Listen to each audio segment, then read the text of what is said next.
조선시대 사극을 보다 보면 거의 빠짐없이 등장하는 캐릭터가 있죠. 바로 포졸들. 그런데 이때 손에 들고 있는 무기가 참 묘합니다. 창 같기도 하고 칼 같기도 하고 끝은 삼지창처럼 갈라져 있죠.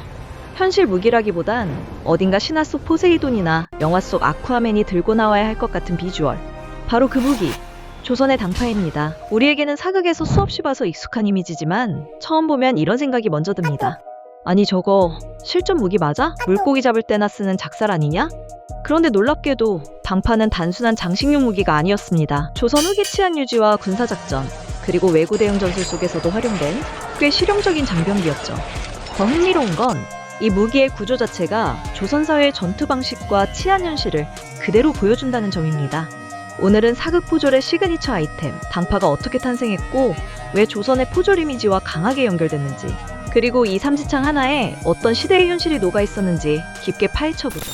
1592년, 조선은 완전히 뒤집혀버립니다. 바로 임진왜란.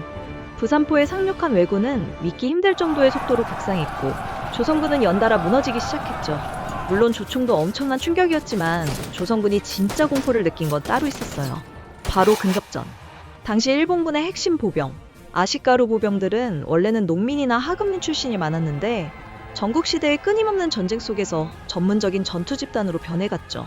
이들은 여러 명이 대형을 유지한 채 한꺼번에 압박하듯 밀고 들어가는 집단전에 익숙해져 있었습니다. 앞줄에서는 긴 창을 이용해 상대의 접근을 막고 계속 찔러 압박했어요. 그리고 상대 진영이 흔들리거나 거리가 순식간에 좁혀지면 병사들이 곧바로 칼을 들고 난전에 뛰어들었죠. 즉 창으로 틈을 만들고 그 틈으로 근접전을 이어가는 흐름 자체가 자연스럽게 연결돼 있었던 겁니다. 이렇듯 임진왜란 당시 왜구는 긴 창으로 밀어붙이다가 틈이 생기면 순식간에 거리 안쪽까지 파고들었습니다. 그리고 일단 그 거리 안으로 들어오기 시작하면 속수무책으로 당했죠. 좁은 길, 성문 입구, 산성 오르막 같은 곳에서는 그 압박감이 훨씬 심했습니다. 당시 조선군은 활 중심 전술 비중이 굉장히 컸기에 멀리서 싸울 땐 버텨도 가까이 붙는 순간 진영이 흔들리는 경우가 많았거든요. 전쟁 초반 조선군이 연달아 고전했던 이유 중 하나도 바로 이 근접전이 문제였죠. 저놈들 근접전을 어떻게 막지? 조선은 전쟁 내내 이 문제를 뼈저리게 체감해요. 그리고 그 해답을 찾는 과정에서 명나라 장수 척계광의 병법서, 기호신설을 적극 받아들이게 되고 그 과정에서 당파 같은 명나라식 장병기들도 조선 군영 안으로 본격적으로 들어오게 된 거죠. 당파는 긴 장대 끝에 독특한 세 갈래 철날이 달린 무기인데 가운데에는 길고 날카로운 창날, 양옆에는 상대 무기를 걸어내기 좋은 갈고리형 날이 붙어 있었죠. 길이는 2m 30 정도. 조선시대 성인 남성 평균 키가 160 초반 정도였다는 걸 생각하면 거의 사람 키보다 한참 긴 장대를 들고 다닌 셈이죠.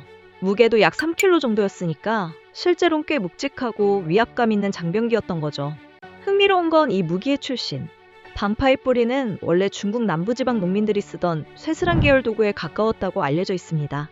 이런 당파의 구조는 일본식 근접전에 대응하기에 상당히 유리했습니다. 당시 일본군은 긴 창과 빠른 돌격을 바탕으로 순식간에 거리를 좁히는 데 강점을 보였는데 조선 입장에서는 거리 주면 위험하다는 인식이 강해질 수밖에 없었죠. 겉보기엔 단순한 삼지창처럼 보이지만 실제 기술 체계를 보면 목적이 아주 분명했죠. 양옆에 갈고리형 날로 상대 무기를 걸어 움직임을 묶거나 밀어내고 균형이 무너지는 순간 중앙창날로 곧바로 찌르는 방식. 애초에 상대가 제대로 접근하지 못하게 만드는 방향으로 대응하기에 아주 효율적인 무기였던 셈이죠. 이처럼 우리에게 흔히 포졸무기라고 알려진 당파가 실제로는 원래 군용 계열 장병기에 더 가까웠다는 점이에요. 또한 당파를 운용하는 병사들은 보통 전열 맨 앞줄에 서야 했습니다. 긴 장병기로 적의 접근 자체를 막아내는 역할이었기 때문에 한번 밀리기 시작하면 가장 먼저 충돌을 받아야 했죠. 그래서 당시 병법에서는 당파를 다루는 병사는 담력과 완력을 중요하게 여겼다고 합니다. 정예병으로 당파수를 운용했을 가능성이 크다는 거죠.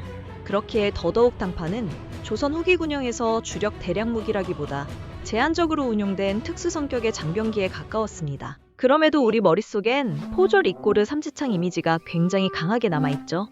여기엔 사극과 영화의 영향이 상당히 큽니다. 사실 조선군과 포졸들은 상황에 따라 장창, 곤보, 환도 같은 다양한 무기를 사용했습니다. 그럼에도 현대사극에서 유독 당파가 반복적으로 등장하는 이유는 이미 제작 현장에서 만들어둔 당파 소품이 많이 있었고 만들어둔 김에 시대적 배경이나 실제 사용 비중과 관계없이 반복적으로 사용되다 보니 이런 이미지로 굳히게 된 거죠. 생각해보면 제작진 입장에선 굉장히 좋은 소품이거든요.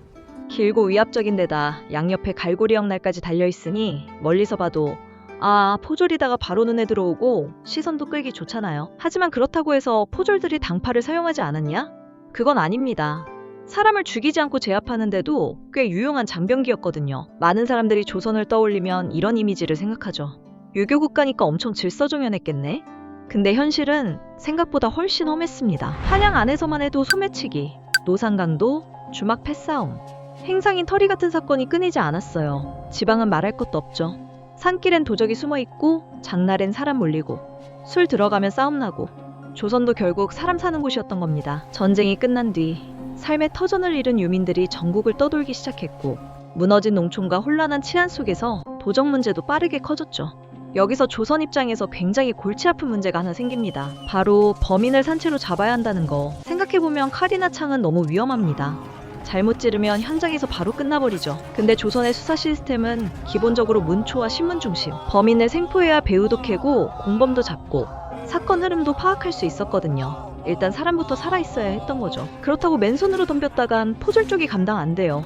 결국 필요했던 건 상대를 너무 가까이 붙지 않고도 압박할 수 있는 무기, 거리를 유지하면서 움직임을 제어할 수 있는 장병기. 바로 여기서 등장하는 게 당파였던 거죠. 양옆에 달린 갈고리형 날 덕분에 상대 무기를 걸어 흘려버리거나 움직임 자체를 묶어버릴 수 있었거든요. 쉽게 말하면 걸고 맞고 밀어내서 제압하기에 좋은 무기였던 거죠. 그리고 여기서 우리가 잘 모르는 포인트 하나. 많은 사람들이 포졸을 그냥 사극에서 맨날 얻어맞고 혼나는 허드렛이라는 캐릭터 정도로 생각하죠. 근데 실제 포졸은 생각보다 훨씬 위험한 현장직이었습니다. 범인 체포하고 야간 순찰 돌고 죄인 압송하고 형벌 집행 보조까지 험한 일은 거의 다 맡았죠. 이처럼 평시에는 경찰 업무를 수행했지만 신분은 군인이었기에 전쟁이 벌어지면 군사 역할로 동원되기도 했어요. 포졸 선발 조건 역시 기본적으로 양인 이상 신분이어야 했고 키가 152 이상으로 쌀 3가마니 정도는 거뜬히 들어올릴 수 있을 만큼 일정 수준 이상의 체격과 완력을 요구받았다고 합니다. 또한 아주 흥미로운 선발 기준으로는 술도 3통, 오늘날로 치면 소주 9병을 마실 줄 알아야 했다고 하죠. 여자 경찰이라고 할 수 있는 다모 또한 포졸과 마찬가지로 키 152 이상, 막걸리 3사발은 숨도 쉬지 않고 마셔야 하고 쌀 5마를 번쩍 들 수 있어야 하는 체력까지 갖춰야 했으니 결코 쉽지 않은 기준인 건 분명하네요. 오늘날 사극이나 전통 행사에서 포졸을 재현할 때면 당파는 거의 빠지지 않죠. 사람들은 이름은 몰라도 그 특유의 3갈래 창끝만 보면 바로 알아봅니다. 조선 포졸이다. 결국 당파는 전쟁의 기억 속에서 살아남았고 혼란한 거리 위에서 쓰였으며 조선이라는 나라가 질서를 유지하던 방식의 도구였죠. 어쩌면 조선을 움직이던 힘은 궁궐 깊숙한 용상보다도 전장과 골목 끝에서 흔들리던 삼지창 하나에 더 가까웠는지도 모릅니다.